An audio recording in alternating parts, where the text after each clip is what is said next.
thanks, Josh, for setting up here in the Mount Gretna Craft Brewery. And we're all here to talk about bicycling. And thanks to our host, the owner of the Mount Gretna Craft Brewery, BK, not Burger King, Brad Conklin. So, I would say about 8-9 years ago, I approached you and Allison. That's right. And I said, we should combine beers and bikes because that's a winning combination. And you said, yeah, cool. I'm a brewer and I tasted your brew and I was like, this is great. Let's get this going. And so one thing led to another and different parties came in and out of the whole investment process. But that's when it was born. And I always remember that. It was a great day. And then, of course, I missed out on the whole thing because of some screwy reason. I don't remember why. But here we are. I was present when this bar, which is one long solid piece of wood, was formed. So there was a big tree down in Gretna in the yard of Jim and Leanne Burchick. And so there was about 20 of us, 25 dudes, all friends of you and me and Todd and whatever. Yep. And he set up a jig with a really long blade chainsaw and then ran this jig and just like stripped off this. And then we brought it down here. Yep. And Brad had a makeshift kiln set up with dehumidifiers and heat, plastic, and in it went. And how long did you kiln dry it here on the premises? 4 months. 4 months. 4 months. As we're building all this out, we had a trip over this kiln for 4 months. How thick is that, Brad? That's 3 inches. It was about 30 feet long originally when we brought it in here. Then we cut it down to that size at this point. So yeah, it's actually the one back here, this, and then one outside, all came from the same tree.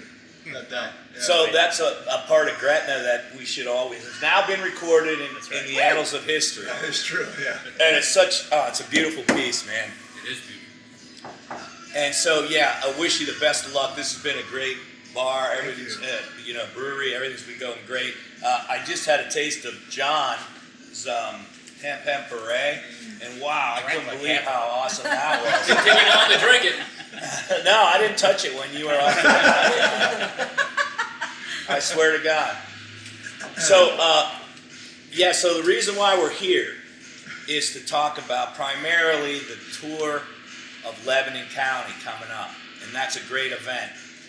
And that's why Nikki's here. She's going to talk to us about how this event is going to benefit cycling in Lebanon County and how Brad and a lot of these other people are going to benefit or sponsor from this, and it's really a great thing. And so we started talking about doing this, and then I thought, well, I mean, there's so many other people kind of involved in this that we should get everybody involved that we can, because the greater theme, is Lebanon County cycling and how it contributes to all of our well-being and our quality of life and our wellness. You've seen these numbers and figures all over the place over the last several decades about how when cycling goes up, your health care costs go down because everyone's healthier. And today I was on the rail bed and all I saw was smiles and people of all different types. I saw recumbent, I saw people from 8 to 80, and it made me think of the more miles you get riding in Lebanon County, the more smiles you get. So miles equals smiles, But also, the thing is, economically, that's one of my hobbies. I studied it at Penn State, and I was always amazed at how cycling can contribute to the overall economic prosperity of any given place. And you don't need to build a factory or you don't need infrastructure, but you can have a bicycle race and so on and so forth and bring literally tens of thousands of dollars into the community, benefiting all the businesses like the Mount Gretna Craft Brewery, like gas stations and eateries of all types. And it's just a win-win situation for everybody.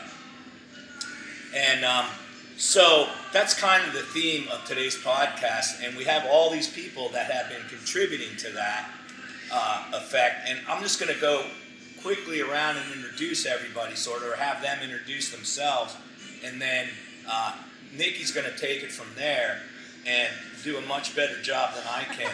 So a lot of times, you know, I'm out on a ride with her, and we're climbing or something, you know, I'm sucking air, and she's just going along beside me talking about all this stuff. You know, casually, I'm like, yeah. And so she my hook.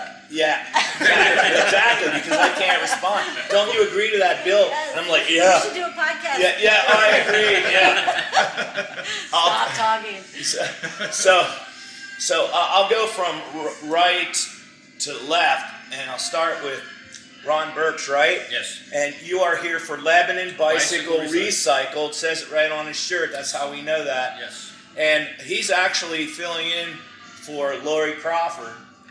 And correct? Yeah. Ron is going to be, he's not going to tell you the full story here, but Ron is also the treasurer of the Lebanon Valley Bike Coalition, which is one of the main partners of the Tour of Lebanon Valley. And so Ron and I have been working together on this ride for the whole entirety of the ride. 4 years. Yeah, it just so happens he's wearing a bicycle recycle shirt because I told him to, but he's also, he could be wearing, The itinerary, the aforementioned itinerary. Or he could be wearing a conservancy I shirt. got a free hat on. Yeah, Ron wears all the hats. So let me speak to Lori and yourself, Yeah. and what I wanted to highlight was that this is a great example of where government funding 100%. meets volunteerism, meets the community for an overall win-win for everybody. And so it's important to point that out. Yeah. And so then we have John Wengert, Lebanon Valley Rails to Trails. He's going to be talking about the Rails to Trails later on in the same vein of thought. Of course, Nicole Maurer / Gray. Right. And you are representing today. Yeah, I'm representing the Community Health Council, which is one of the original partners of the Tour de Lebanon Valley, but also to talk about the ride and like all the cool stuff we have going on this year at the ride. Very cool. And she's going to MC this whole event. And then I've got Rise and Grind, which is just a long 100-mile miserable gravel race in the rain and the cold that we all did down in Virginia. And Nikki's own wonderful husband and life partner, Scott Gray, won his age group and was 6th overall in this 100-mile race. So, and it was just amazing what he did. And, you know, so I wanted to make mention of that. And I also wanted to say that over the last 3 decades or so since I've been around here, I've watched the cycling community grow and grow and grow. And not only homegrown participants, but also people from the outside that have chosen to move here because of the scene, whether it's the mountain bike scene, the rail trail scene, the road racing scene, or the road riding throughout Lebanon County. You know, so many pros, too numerous to mention. But, you know, suffice to say that when John brainchilded the tour, the Rails to Trails back in the 90s, and he was looking for support, you know, and I had opened up a bike shop. So we got together and we said, yeah, let's do this, man, because that thing's going to, you know, it's going to go unattended and we're going to lose it forever. And I remember, like, so many people that weren't this community of bicyclists that we have now that were saying, you don't want no rail trail in your backyard, there's going to be crime. And I'm doing one of my stupid stereotype voices, but that's all I got right now at the moment. It's like, but I remember that. Yeah, That was good. yeah, that was good. Or like when you go to Governor Dick Ford, you go to the Nations. yeah, thank you. You go to the Governor Dick Ford and they're like, mountain bike, what are you doing with them things up here? But I always remember, did I talk about the economic benefit to Lebanon County? Because as I said that to you a lot of times, a lot of people that aren't familiar with what's going on with cycling just view cyclists on the road as a pain in their butt. Right. And they go, why don't they even permit that shit? And it's like, let's hold on here, folks. This is adding to the bottom line, especially now when you get an economy that, you know, is going through some tough times and it may start slowing down here significantly. But no, we've got the Tour of Lebanon County. You know, we used to have the Tour of Gretna. and we've got the rail trail. So we've got people still coming into this area, buying food, buying gasoline, drinking beer, having a good time. And so it's a real good buffer against other types of recessionary things that might hit your county. So the next time you see a bicyclist, go, that's good, man. That, we're generating income. We're keeping the county healthy. I'll try not to hit this guy because he's doing something good for us. So anyway, so then you were pretty much finished. Is that correct? Or did you have anything more to say? Nice job. I didn't even start. Well, I We have the whole list. I know, but in terms of the introduction. No, we got Brett. Okay, so we got Brett Baumer, and I have so much to say. So much. Brent is representing the Lebanon County Composite Mountain Biking Team, and he's filling in for Aaron Barr, who couldn't make it because he was a little under the weather, and then Matt Hershey was a little under the weather. Third string, here we go. Not that there's anything wrong with that. And we're so glad we're here. Who's drinking beer and who's not? That's So the he's point. going to talk. He's going to Good talk point, yeah. about the Lebanon Valley Composite Team. Nikki's going to talk about the relationship with the Lebanon Tour to Lebanon County, the road ride. So then finally on the end is our old buddy Jamie Clinton. Speaking of great cyclists, and so he's here, or Brent's here to talk about. Jamie's a big part of a fundraiser to benefit the, and you guys maybe could talk about it, or you could talk about it when it's your turn. Yeah, sure. About how that's going to maybe raise potentially $30,000 in addition to what everything else is doing for the Lebanon County Composite Mountain Bike Team, which is comprised of mainly what age groups? Grades 6 through 12. Now this is Yeah. fantastic. Yeah, it's awesome. And a couple of months ago, I did a podcast with the director of the Mid-Atlantic Super Series mountain bike race series, which is 10 races all around the Mid-Atlantic.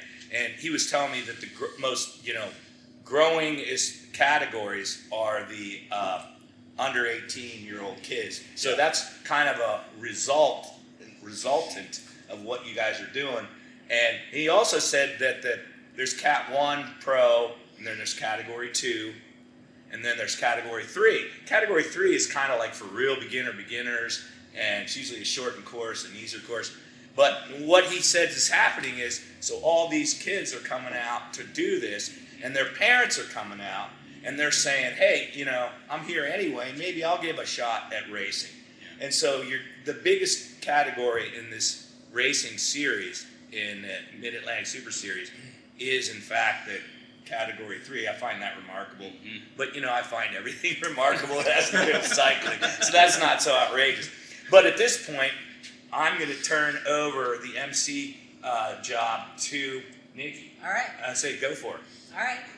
Well, as Bill was saying, we were riding uphill one day, and I said, Bill, I want to highlight our new, the charities who are going to benefit from the Tour to Lebanon Valley this year, and I want to do it on your podcast. Is that cool? And then he couldn't reply, so that's how we ended up here today. But as you can see, this is our fourth Tour to Lebanon Valley, and we're so excited to be able to do this event. Over the 4 years, we've hosted over 807 unique riders, which is pretty incredible. We're really excited about that. It's grown from about 250 riders the first year. Last year we had over 500. We would love to grow this event to 1,000 riders. I want to cap it at 1,000. That's my goal. Ron shakes his head every year at my goals, but then we hit them, so it's exciting. But I appreciate you wanting to bring in the economy into this conversation, because when we were looking for a fundraiser for our organization, so the whole Tour to Lebanon Valley started because of the Conservancy, the Bike Coalition, who has been doing a ride of some type for how many years? Well, 7 or 8, maybe closer to 10 years. Maybe closer to 10 years, right. So it's been a 100-miler, it's been a 75-miler. We did Round the Valley, which was 100. Right. And then, of course, the Community Health Council, which is the organization that I work for, we were looking to do a combined fundraiser because we really felt like if we could all put our effort into one event and then split the proceeds, all of our organizations would benefit. And I do think that cycling, especially promoting cycling in Lebanon Valley, has been the real ticket for us, because people don't realize how beautiful it is here. I mean, I think we underappreciate how awesome the road cycling is here. I talk to a lot of people who say, you know, they moved here because the roads, a lot of people who came from urban centers to ride road bikes because it's safe, it's beautiful, it's varied. I mean, I can leave my house every single day for a year and not ride the same roads. Like, it's incredible. Yeah. The riding here is really fantastic. But I do want to say that, you know, cycling in general probably saw its peak in economic benefit during COVID. Absolutely. I mean, Yeah. sales of Good mountain point. bikes, Yeah. Sales of road bikes, people getting out. I Even mean, though you couldn't get bikes. the rail Yeah. trail, you know, how usership on the rail trail doubled Yeah. at least during COVID. And so, you know, we think that's going to continue. People really decided that they like being outside and they like doing things. And we even had a ride during COVID because people were naturally social distanced and it felt really safe to be able to put that ride on. So our ride started off by benefiting the Community Health Council, the Lebanon Valley Conservancy, and the Lebanon Valley Bike Coalition. And we sourced the funding for the ride from a bunch of sponsors, Mount Gretna Craft Brewery included. Our biggest sponsors have been APR Supply, Wellspan, and Cornwall Manor. They staff our water stations. So not only are they sponsors, but they also staff the water stations, which is really awesome. And then actually, because we are aiming to promote how great it is to bicycle here in Lebanon Valley, we partner with the Visit Lebanon Valley organization, and we actually receive money from the hotel tax grants. Because last year alone, we had 67% of our riders came from out of the county. So that was a pretty impressive statistic, considering that statistic has risen every year, and so have our cycling numbers. So we believe that people who ride come back to ride again, but they come back to ride from out of the county, which is really important to Lebanon County. And so especially we stage our ride out of the Lebanon Valley Expo. So that brings a lot of folks to that area of the county, which of course is growing rapidly. We have a new hotel. So this year we're partnering with the hotel, the Fairfield Inn. We're partnering with Mix. Mix is catering one of our pre-registration events. And we're promoting a lot of the activities that are going on that weekend. So it's Old Anvil Days that weekend. And it's, just a busy time to be here in the Lebanon Valley. So Jen Kuzo couldn't be here tonight, but that's what she would tell us, is like, come here, spend your money, ride bikes, visit all the things, come to all the restaurants, and enjoy all of the benefits we have here in the Lebanon Valley. So we've got some exciting things happening this year. The route is pretty much going to be the same. We have a 62-mile ride, which is a metric century. A lot of people like that ride. That's our most popular ride. It is. We have a mid-distance ride, which is 25 or 32 miles. You can add a loop around Middle Creek to make it 32. And then we have a family ride. And all of the proceeds for our family ride benefit another nonprofit who's not here tonight, Making a Difference. They help us promote that ride, and they help support that ride. And we like to see the kids out on the rail trail. So that is, because you can get right on the rail trail from the expo, which is just awesome. Yeah. The biggest change for this year is that we're doing a pre-ride mixer on Friday night. So we're all going to be drinking beer and eating food from Mix and drinking beer from Mount Gretna Craft Brewery, and we're really excited about that event. It's going to be really awesome. Visit Lebanon Valley is sponsoring that event, and we're hoping that riders come and spend the night and really enjoy doing all the things. So I can't thank Brad enough for his sponsorship over the years of the ride, because every year people are like, yeah, it's the beer. Your beer is really good after your ride. I like other rides, but you guys have beer. So if it wasn't for Brad and for the brewery, we wouldn't be able to do that. So that is an awesome partnership for us. We also have really great swag this year we're really excited about. So we're actually selling our tour posters. I want to give a shout out to our graphic designer from Level 11.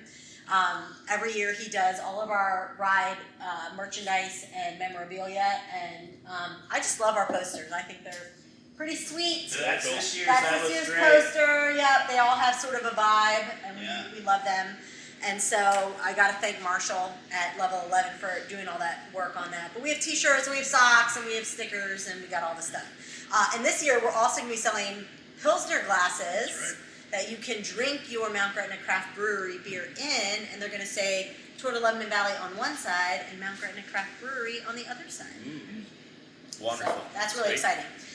So this year we are hoping for like 600 riders. All of the proceeds this year are going to 5 organizations instead of 3. So we're supporting the Community Health Council, which is of course our county's health coalition. And our mission is really to just create a healthier Lebanon County. We have things like the Suicide Prevention Task Force, Mentor a Mother, Homelessness Coalition. We have Healthy Kids Day. We do the Cultural Diversity Conference. I mean, I could really go on and on about the Health Council. That's a separate podcast I'll ask you about. All right. Like, When I'm on a We're really up. steep climb. we're going up radar on our mountain I'll take, bikes. I didn't hear anything. I'll take that as a yes. And then, of course, the Lebanon Valley Bike Coalition, who is an awesome partner and create maps for safe cycling routes. They do a ton of advocacy. Ron himself has attended Metropolitan Planning Organization meetings. I mean, when you talk about, like, if you go right outside the brewery here, there's a bike lane. That's because of the Lebanon Valley Bike Coalition. You know, that lane wouldn't be there. Those markings wouldn't be there unless it wasn't for the good work that they do.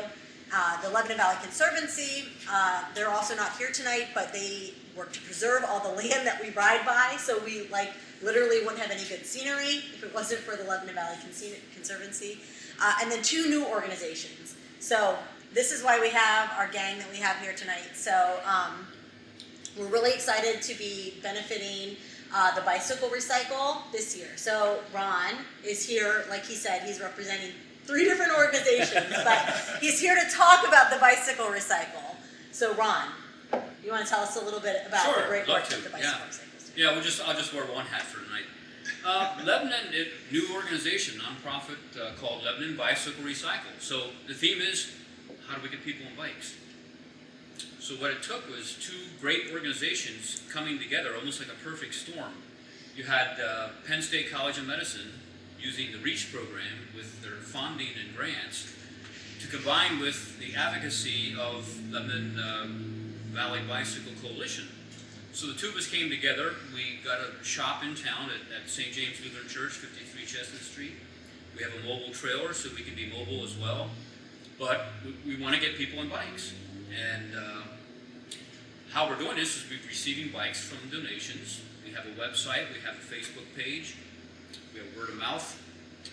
I think we have also 180 bikes now in just over 5 months. It's incredible. So it's incredible. So now we're starting to hand them out. We were at Northwest Elementary School last Tuesday,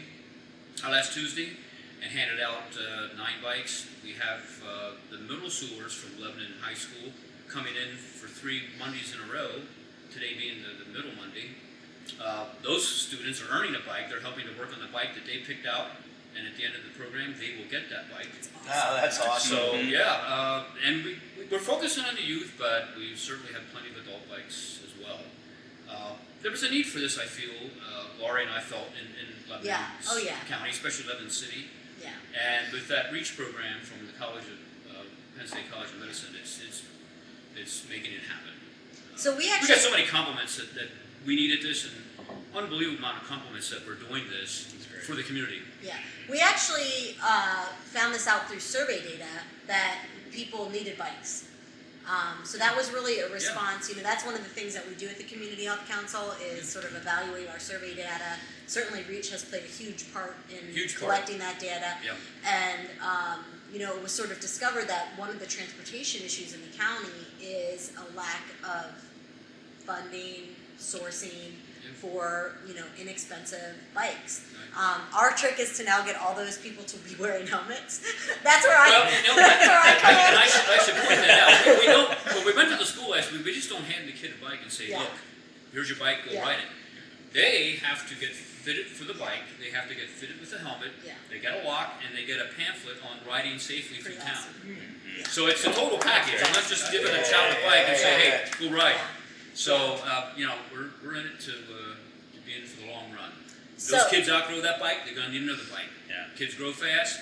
Yeah. This is, this is what we do. It's So- a repetitive thing. Our 2020 Tour to Lebanon Valley paid for the Coleman Bike Park, which we're really excited about. So we paid in full. Our tour to Lebanon Valley paid in full for that bike park. It's a lot less expensive to build a dirt bike park than a macadam one, just so everybody knows. Yeah. We didn't raise that much money, but we were able to pay for it. So being able to see kids who got bikes for free at the bicycle recycle at the Coleman Bike Park. Now Nike is helping to build a trail at Coleman Memorial Park. It's amazing. It's just all the coalescing of all the great organizations. Yeah. It's super exciting.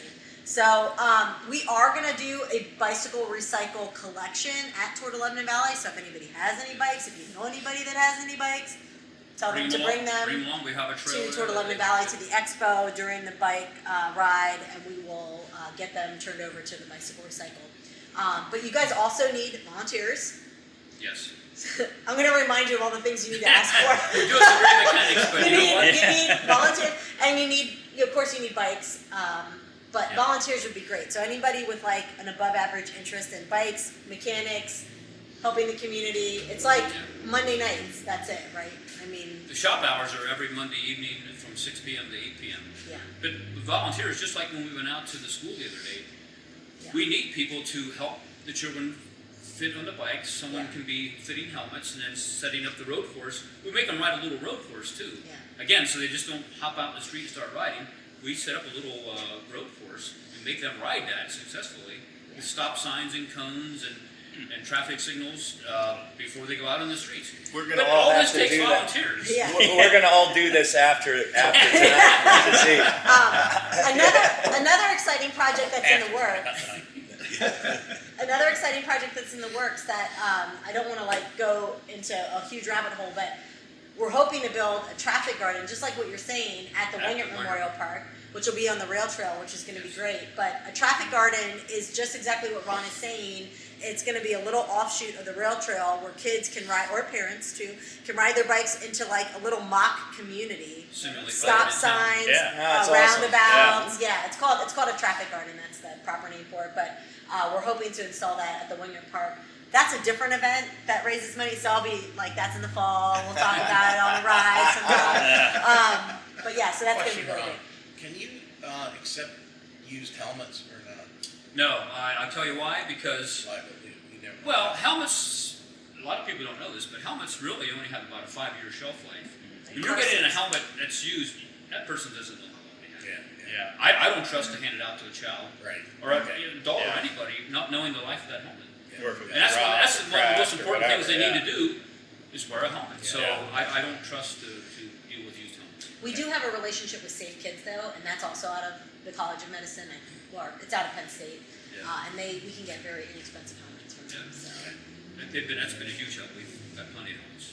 But we're also looking to do. You guys are looking to do more events, like so on like the rail trail days or whatever. It'd be great to have the bicycle recycle there, Yeah. and make people aware of it. And it's really taking off. Maybe we can set that up out of the repair barrel. Be awesome. Cornwall sometime. We'd love to. So then our second new organization that some of our proceeds are going to this year is the Lebanon Valley Mountain Bike Team, which I'm like personally super excited about. So, I started this road cycling ride because I know that we can make a lot of money with Grand Tours or Fondos or people like a 62-mile ride. But I'm a mountain biker. Yeah. And I want to get more kids on bikes, and so I'm so excited about the Lebanon Valley Mountain Bike Team. Yeah. And you guys are going into your second year. We are, yeah. It's been awesome. Last year was a big learning experience, as you might imagine. But kind of the idea behind Nike is just to get kids on bikes. Everybody in this room has been positively affected by biking, right? Like all the good things that come from it, like the friends you make, the health benefits. It's great. But if you look at biking, there's a lot of kids that just don't get exposed to it, right? They don't live near a trailhead. Or they don't bikes. have parents that biked, Right. that bike, and also it's expensive, right? Like if you look at biking, it's a middle class and up kind of sport, because let's face it, for like a bike that's somewhat capable, you're looking at $1,200 or something like that. It's crazy. So thank goodness, there's ways you can get bikes aside from having your family buy them for you. So NICA's overall philosophy is to get kids on bikes. NICA. NICA, yeah. What'd I say? We gotta tell the viewer. NICA. Oh, NICA is the National Interscholastic Cycling Association. And effectively, it's geared toward kids that are from 6th grade to 12th grade. There are races that occur that are state-based races, but you don't have to race if you want to be involved in NICA. It's an optional thing. Some kids are really into it. Other kids just want to learn how to ride, and that's kind of the cool thing about it. So we started the team. We'd been talking about it for years, but it's a big lift to start a NICA team. Yeah. It used to be, actually COVID was sort of a saving grace here. It used to be you'd have to go out to a national conference to establish a set of coaches for a NICA team. And it was always out west because that's sort of where NICA started. And you were out there for 4 or 5 days. So to get 5 people out there to start a team, it's a big ask, right? Like that's a vacation shot and the travel and all that on top of it. So with COVID, they couldn't obviously do that anymore for those few years that pretty much no one was traveling. So instead they had the ability to train remotely, via Zoom and stuff like that. And it's like a lot of work to become a NICA coach. It's like a lot. hours and Yeah. hours and hours and hours and hours. Yeah, there's different levels of coaching. Like you can be a level 1, 2, or 3. A level 1 you can get into pretty easily if you just want to assist effectively with rides and things like that. But for a level 3, yeah, I don't even remember. It's probably 30 hours or something like that of coursework. So it worked out great, and we had Aaron and I had been talking about it for years. He and Dave Funk had been taking kids from the city on rides just to get them exposed to it. But you can only scale that so much, and Aaron and I talked about starting a team, but we were busy with coaching baseball and things like that. So it finally all came together, and the cool thing about it was, Matt Hershey and Dave Funk and Taylor Schwartz, now Taylor Finn, came on board, and then we expanded our coaching from there. We had no problem getting 16 coaches last year. That's And amazing. that speaks to the biking community around here. We also, easily, especially because a lot of the coaches have kids, right? So they could get their buddies and things like that. So we had 29 riders last year. Filled up your team. Filled up our team. Filled we up had the team. 20 from Cedar Crest. We had 9 kids from Lebanon. This year we're shooting for 40, which is awesome. We want to get our coaching ranks up to 22, 25, something like that. Because when you go on rides, So beware. Yeah, right, exactly. I was already hitting up Jamie. But when you go on rides, as mechanicals happen, right? Yeah. And then it's like you need to have a certain ratio of coaches to kids to get them back to the car, to fix their bike, whatever it may be. So it's a very high coach to rider ratio. But it was fantastic. Last year we did a local dirt event, which was a race up in Marysville, which was totally great. That was our first event of the year. We did a rally event down at Fair Hill, that was the first time I rode Fair Hill, which was really fun. We rode every Saturday in Governor Dick. And guess what? The Lebanon kids are going to be pretty good technical riders because we've got rocks. A lot of places in the area don't. But it also speaks to the kind of bike you need for kids to have fun. You know what I mean? Like if you're on a Walmart bike, trundling down, 5, that rocky section, kids' teeth are rattling. It's not fun. So we were lucky enough last year to really, we had a lot of bikes in garages that we were able to, give to kids on our team that didn't have them. But this year's going to be different, right? We exhausted that. Thankfully, we couldn't have bought bikes last year if we wanted to anyway. But this year will be different, and we'll increase. Because there's a scholarship, because there's a fee to be on the team. Yeah, there is. Yeah. So there's a scholarship for kids who can't afford to be on the team. Yeah. Yeah. Could you segue into what we just talked about Yeah. with Jamie Clinton and about the potential revenue that he's bringing in on a volunteer basis? Absolutely, yeah. So there's bikes, obviously, Yeah. for kids. For new student athletes, there's a registration fee with NICA. Some teams charge a team fee. We didn't charge one last year because we wanted to not make that an impediment toward enrollment. But eventually, teams will typically do that. Jerseys. And then, travel expense, right? Like getting to these events, they're all over the place. Pittsburgh, there's one in Bear Creek, Racetown, which is awesome. Yeah. So there's a lot. And, we were fortunate enough to work with some groups. Obviously, we're very excited about towards the Lebanon Valley. We have riders that are going to be helping too. Oh yeah, they're staff coming the out. They're event. going to be at the Yeah. mixer. They're going to be helping Yeah. park cars, evidently, which I'm a little nervous about putting the high school kids out, but it'll be fine. We'll put those jerseys on, those big yellow jackets on. Yeah.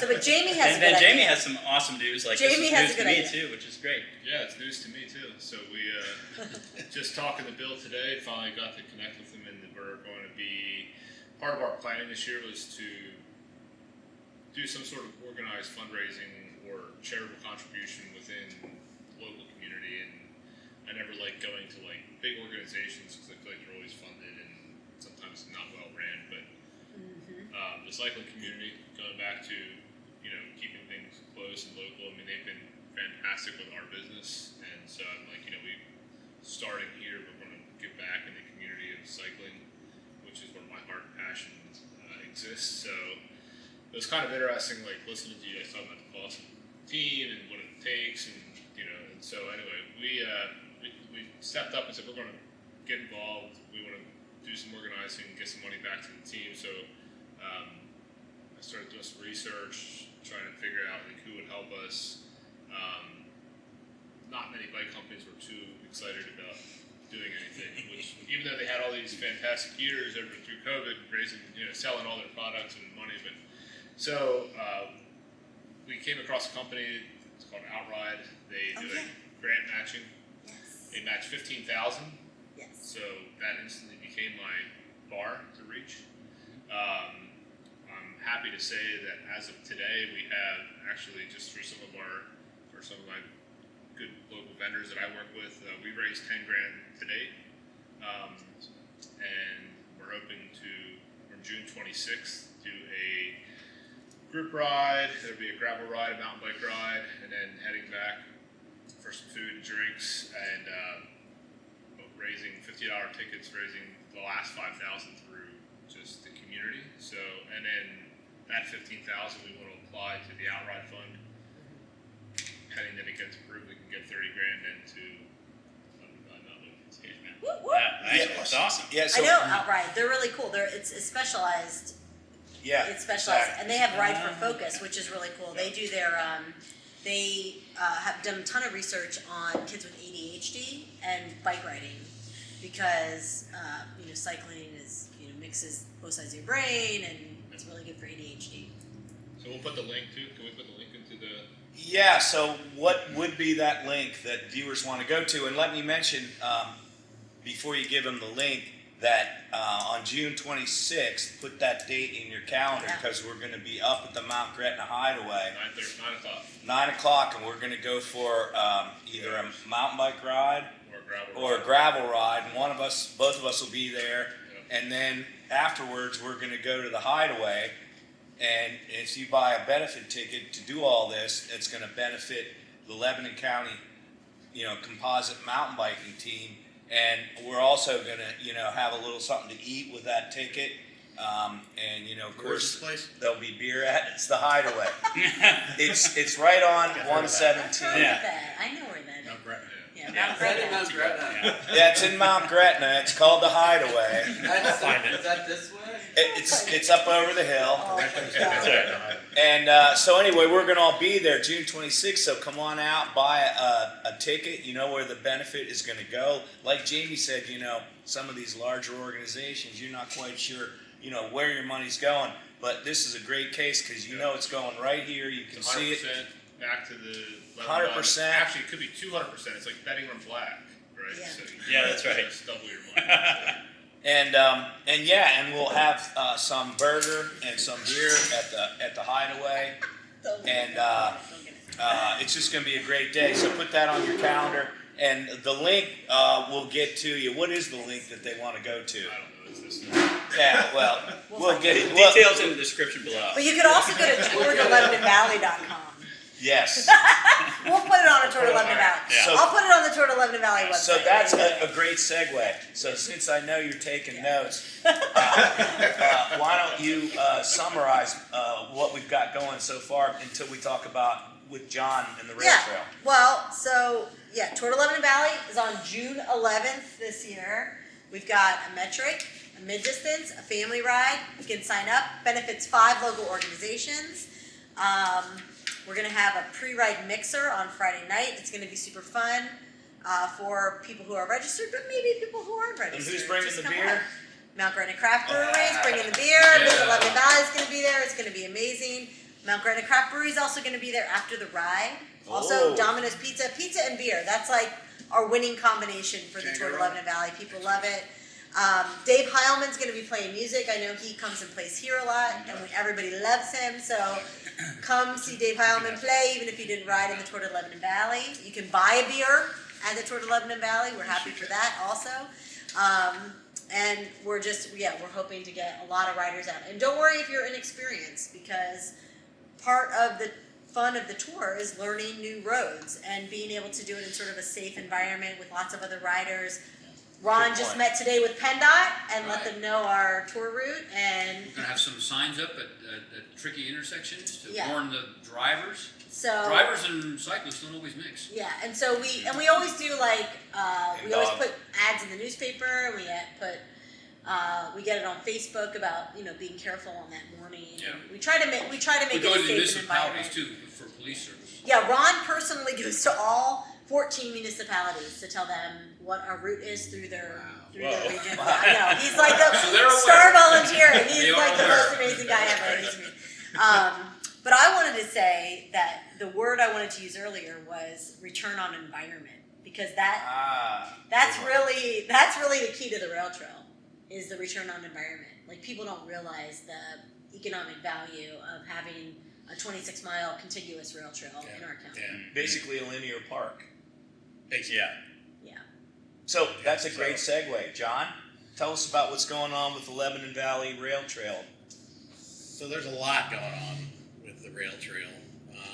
Probably the most irons in the fire that I've ever had. I've been doing this for 26 years, since we started LVRT, and actually a couple more than that, because when I met Bill in 92 or 93, that was actually predates what's now known as LVRT. It was the Coleman Legacy Rail There's Trail. another name. That's a good Yeah, trivia question. For Robert Coleman. It was originally called the Coleman Legacy Trail. Trivia. Yeah. It was a completely different railroad bed that we were trying to work on that didn't go anywhere. And so we shifted gears a couple years later and purchased there's 2 lines in Cornwall and Mount Gretna. One was owned by Dr. Otto. That's the one we ended up purchasing from Eastern Enterprises, or Dr. Otto. But that's when we actually incorporated LVRT in 96 and started out full bore on what's now going to be 10 phases of development. That's crazy. We're talking about phase 10 now.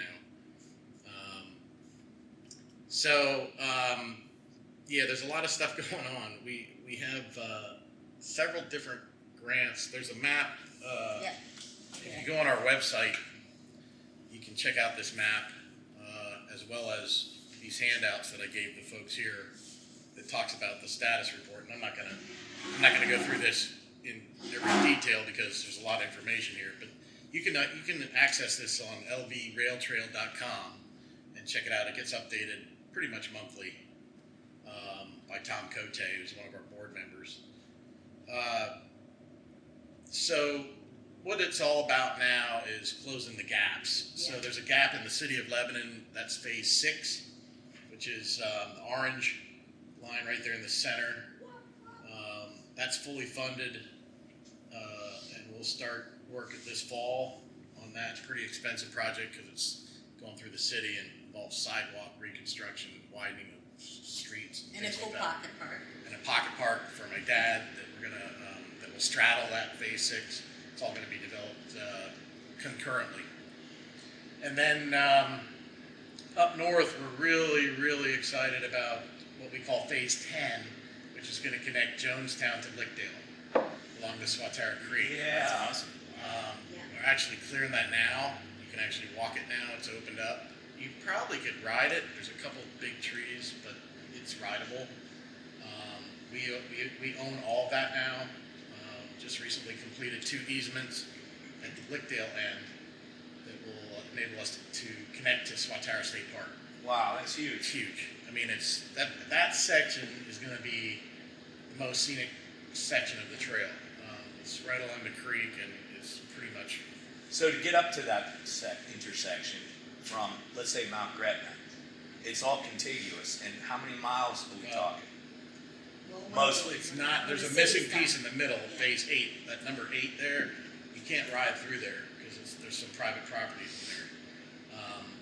That's going to be our last section. That's going to be like the final. So how many miles is that when you finally get that under control? So it's going to be about 30 miles. Wow, that's total. huge. What a great Plus trip. 7 miles in Swatara. Yeah. So you're talking about and 5 miles in Lancaster County. So it's basically a 40-mile trail, which comes back around to the economics of this. Yes. And I was talking about this on the radio. I was on WLBR the other day. I haven't met anybody yet that heard me, but Hey, it was fun. Well, you just It's did. sort of fun to do it. I guess some people listen. But anyway, we were talking about. Yeah, I guess she does. She does a good job. It was actually a really good interview, but we started talking about the economics, and I was explaining that this is going to be really huge. When this is finished and there's a 40-mile trail, that's like a trail of statewide significance that's going to attract people. yeah. And Lebanon is right smack practically in the middle of it. And there's this concept called trail towns that develop around rail trails. Like Cumberland, Maryland's a great example, where you have the C&O Canal towpath and then the Gap, the Great Allegheny Passage, intersect in Cumberland, Maryland. And it's just unbelievable, the development that's occurred down there for bike shops and bed and breakfasts and restaurants, Breweries, cafes, wineries. breweries, everything. Yeah. Yeah. Marietta is another good example where you have Oh, yeah. the Yeah. Northwest River Trail going past all those places that have sprouted up along that. Thanks to Gina down there, yeah. I had a And $25 hamburger down there one time. That's probably because of that rail trail. It was expensive, this hamburger. well, hopefully that doesn't happen here. We'll stick to the Seriously. highways. Whatever. Anyway, I think Lebanon has a really huge opportunity Yeah. to develop in that area where the trail's going to go through there, and develop trail-friendly businesses and stuff that's going to come along with it, which they certainly need. I mean, that area, that part of Lebanon City could definitely use some development in that. An economic Downtown? shot in the arm. And then talking about COVID, and we have counters, infrared counters at several spots on the trail. We have 3 of them right now. We're getting a few more because we're not even covering the Jonestown section. That purple section up there is actually finished, but it's not connected to anything yet. So there's about a mile and 1.75 miles up there that is standalone. We have no counters. We have no gauge of the usage up there. Our counters are at Colebrook, Cornwall, and at Wilhelm Avenue. And these numbers, like I said earlier, during the pandemic, basically doubled. It was unbelievable. I'm looking at the March numbers here now, and March is not like a peak month at all. It'll start really taking off, but you have 4,000, close to 5,000 people in the month of March. That's passed by Cornwall, passed by Wilhelm, a little bit less at Colebrook. So you think, plus all the people up in the northern part of the county that are using it. Yeah. We're extrapolating out that we're at 150,000 user days per year right now. And that's with unconnected sections of trail. Once this thing is continuous, that's going to just multiply Yeah. hugely. There was an Audubon Society report might have been in 2019, right before COVID, of the return on environment. And you can see that people didn't used to advertise like property on the rail trail, but now that's like a Yeah. value added. Last week, Yeah. I went on a webinar. American Trails sponsored a webinar. Craig De La Pena, who used to work for RTC, the Rails to Trails Conservancy, which he actually had my job. I worked there in DC for 3 years before I came back to Lebanon. And it's kind of how I got a lot of the experience that I had and the knowledge of how to do a rail trail project. But this guy, Craig De La Pena, I didn't know him. He came in several years after I left. He did this webinar last week Yeah. because he went into real estate after he left the Conservancy. And he has a group up in Massachusetts. And he's really studied that. Like, not just anecdotally, like, oh yeah, your house is going to be Right. worth more. He has, like, actual sales figures, Absolutely. like before and after they put in trails in all these communities, and he's got a ton of it. And it's unbelievable. I mean, it's absolutely astonishing, the demand for that type of thing close to your house. And sorry, No. I keep thinking of things that came up earlier.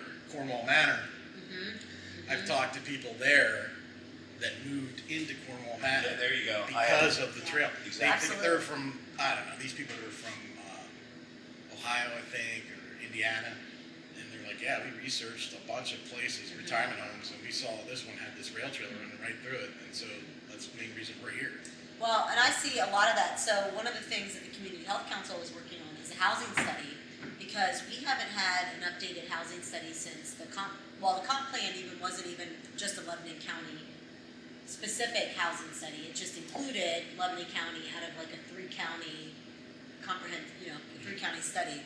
But we don't even know what we're sitting on right now because Lancaster County is out of land. You know, people keep saying that Lancaster County is out of land. So we wonder why our property values are going up in Lebanon County is because people are moving here either to commute out or to work from home, or there is new industry starting here, which is wonderful. But from a health council perspective, we're a little bit worried about affordable housing. So we would like there to be a housing study so we can get a firm picture of affordable housing. But we do see property values rising because of the beauty of Lebanon County. Yeah. And it's really relatively safe. It's relatively rural. It's relatively inexpensive. I mean, I say We don't relatively have because traffic. I say relatively because that's about to change. Yeah, right. Yeah. It's about Yeah. to explode. Yeah. It's about to Oh, change. But these numbers that I was talking about earlier, this doubling figure that we saw during the pandemic, I think most of these people are Lebanon County people. Yes. And this is the whole concept of close to home recreation. Right. During the pandemic, people didn't know what to do. They were like, I can't go to the gym, I can't do my normal routines, but I can drive down here, I think, and go to the trailhead. Even that was like questionable for some time. They're like, well, you're gonna put up signs like social distancing on the trail. And that was a weird. Are you gonna wear masks? Yeah, Remember gotta the wear a masks? mask while you ride. So we Yeah. kind of skirted around that, and then people just figured out like, yeah, it's okay to go to the trail, Yeah. and it just took off. But that's going to change once the trail's complete. Now you're going to have outsiders come Yes, in to right. ride that. Exactly. There was Yes. And during COVID. multiplier effect is going to be in for the economic benefit of our whole county. Oh, yeah. It's incredible to watch and see. It is. As opposed to, say, building your economy around a defense contractor, parts manufacturer, Yeah. for example. And I don't mean to sound political, but it's like, okay, which one do you want to go with for the future? Well, I think you're right too, because I think when this is continuous, downtown Lebanon could really see a major boom. Yeah. And I just because see it is the halfway point. I mean, Right. it's the natural halfway Yeah, point. you That's need a pretty snack cool. halfway through. Yeah. Exactly. I mean, Yeah. Strava saw a And a drink. 3-time And a drink. increase in walking during the COVID pandemic, and I don't think it's slowed much. No. Well, what's happening now is with the price of gas, people are still staying close to home. Right. So even though the pandemic's easing, people just aren't going to drive to into the World State Park or to Right. the Poconos. All these And spend all scenarios that that money. you mentioned are all beneficial to cycling. No matter what the economy throws at you, whether it's a high price of gas or so on and so forth, COVID or whatever, it all comes back to, well, cycling is going to survive as an economic boon and, you know, increase our happiness and our, you know, our wellness here in Lebanon County. So it's just win, win, win, win, win. Incredible return on environment. We're starting to see a lot of support. You know, when we started this 25 years ago, it was pretty tough it was an uphill battle getting political support, and the commissioners were kind of like, we really don't want to get involved in this. I don't know what insurance these and people are, grown liability men and riding other stuff. bikes, what a bunch of bullshit. But it's like come about 180 degrees to where we're very fortunate now. And if you read through this thing, you're going to see some big numbers in here.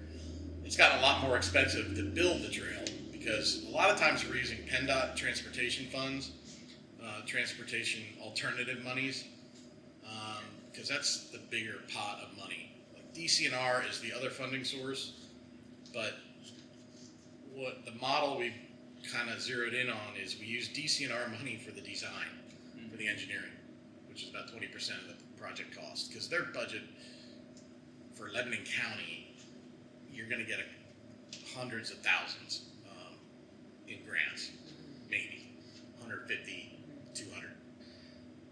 But the construction now, like that phase 10 that I'm talking about up there in Jonestown to Lickdale is going to be $2 million. So that's PennDOT money, and it's there. They have this set aside money, and we've been very fortunate in that our politicians, our elected representatives, and officials and commissioners are now 100% on board. I mean, totally on board. That this is like, you know, something they want to do and fund. So that helps us get access to the.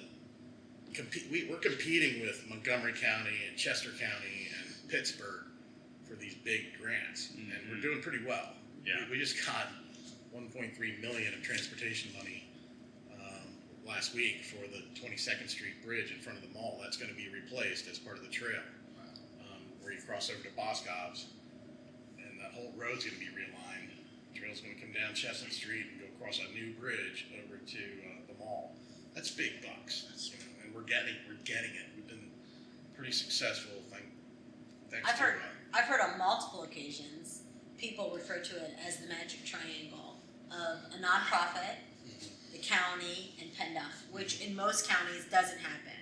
You very rarely find the nonprofit to be, you know, copacetic with PennDOT and with the county government at the same time. So I've heard that many times. yeah, that's an interesting concept that I actually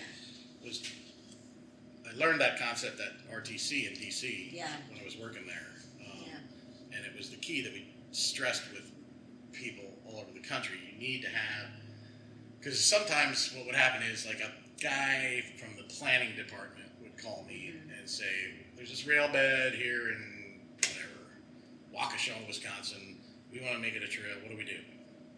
And I'm like, "Well, is there like okay, tell me more about it. You know, how long is it? Are there anything, what's near it? Any schools, any historical sites, anything like that?" But then the key thing was, is there a citizens group? Because this guy's like working for the county of whatever in Wisconsin, and he's like, "Oh, we're just going to do it." We had to, you know, it was like, well, you can't, it's not going to work that great. Lancaster County is a little bit like that. The Conewago Trail is a little bit like that because they have great support from Lancaster County Parks. They've got people that manage it and they go for grants, but there's no real like friends of the Conewago Trail to just keep it moving. The community component. Yeah, you need that. Well, and I know you and I have talked about on numerous occasions, like once the rail trail's done, connecting people to the rail trail. Because that's really important too.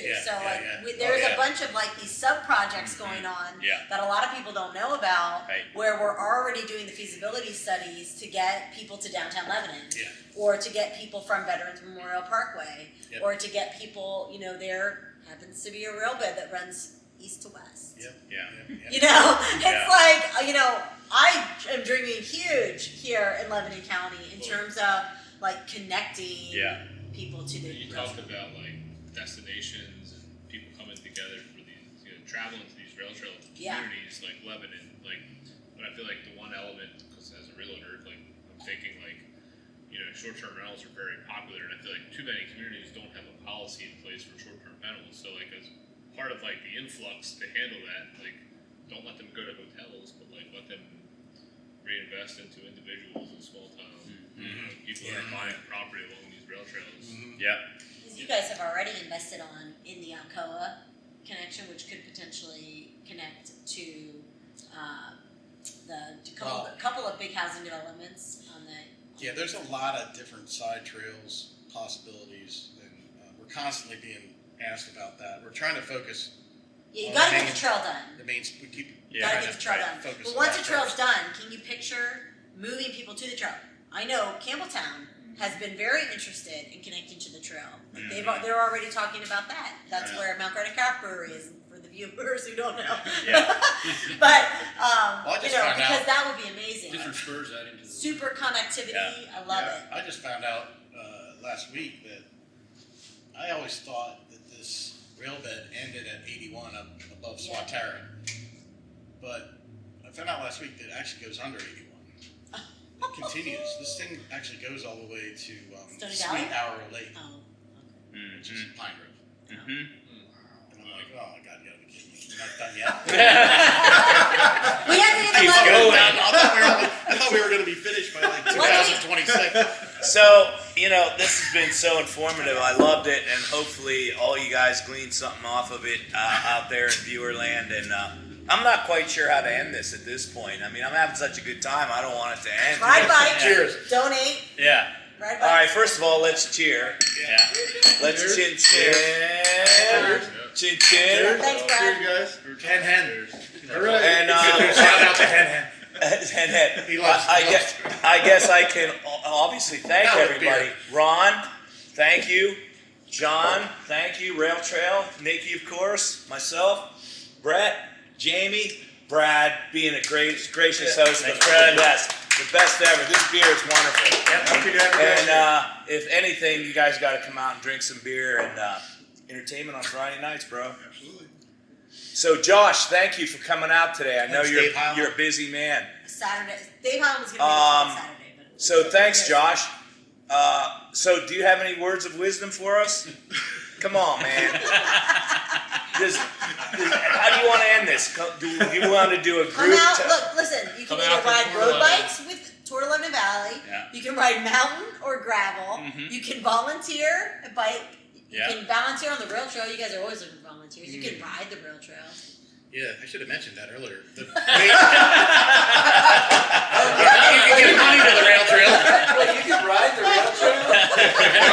You can give a lot of money to the rail A trail. lot of ways. We were going to do something, John and I, back in January, where he was like, we're kicking off a fundraiser drive. So, Yeah, it's still in how's the the works. fundraising going? So we didn't actually start it yet because I don't know. These things. Well, if take somebody time to gives you plan. money, it started.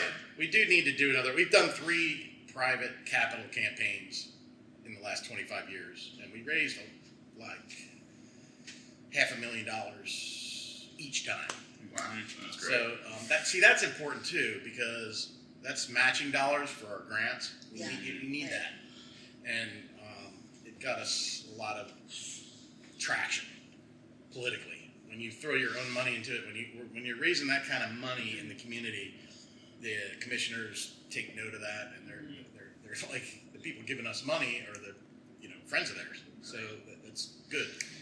But we probably need to do, what's happening right now is for these easements in phase 8, which is going to be the last missing link of the trail.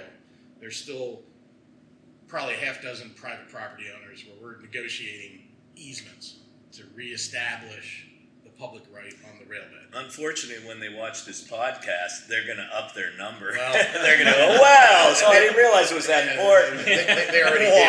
Unfortunately, they already did. That's Yeah. the thing. That's what's happened. And they're kind of like, it's kind of gone out of control. negotiate well. You negotiate well. Be tough. But do these folks realize that if they don't get a trail, then they don't get the property value? I mean, you know what I'm saying? A Like, lot it's of like, these folks don't give me money for your. particularly care Oh. about that part. You know what I'm saying? Like, if you But don't. what this guy on the webinar said last week, what he's doing is interesting. Like I said, he's in real estate now. And they're bigger than us. They have like a whole network of trails in Massachusetts, but they're buying every property that comes up. They started an LLC, separate from the 501c3. Like we're a 501c3. They started an LLC. Anytime any property comes up bordering the rail trail, because they have the same problem where it's privately owned. They'll buy it, subdivide off the rail bed, and then resell it At a higher For value. more. Yeah, right. For more, because Exactly. that's the Probably, thing. yeah. Like that's what those people. That's what people don't realize. Is they. Brilliant. There you go, Jamie. We're doing one of those. Brilliant. We're doing one of those right now. But What- we need to do more. Than that. What percentage of the rail trail is privately owned for us? It's not much, but it's it's like 5 or 6 parcels in that middle section, Yeah. Bunker Hill area up to Jonestown, between Yeah. Bunker Hill and Jonestown. Yeah. And but it's interesting. Some of the people that I thought would never talk to us are now, because I think they maybe see there's an opportunity there, and they're getting older, and they're like, maybe I'll sell it to you guys. Maybe I'll do something good to benefit our local society for a change, Yeah, yeah. even though they're, It takes Yeah. so much time though. It's like dragging these Well, negotiations Yeah. and stuff. Yeah. Yeah, Drag public, out. public health is not a fast moving. Right. Well, the other thing that strikes me is that, of course, there's so much negative talk about government this, government that, and they're screwing you and all this other stuff. And so this, roundtable discussion here is talking about some of the good things the government is doing, and we don't often hear that. It's always negative, like what they're screwing you over. And so that's why I'm very encouraged about this, because, so you all get that. So, one thing I always wanted to do, at the end of every podcast, I always say, long live long rides. So I was hoping maybe that we could all do it together this time. What, a long ride or just Long say live. No, just say it. Okay. Okay. So we're all going to go like long live long rides. I'm going to do the 1, 2, 3, and then we do it. Okay. On 3? Okay, on 3. Okay, 1, 2, 3. Long live long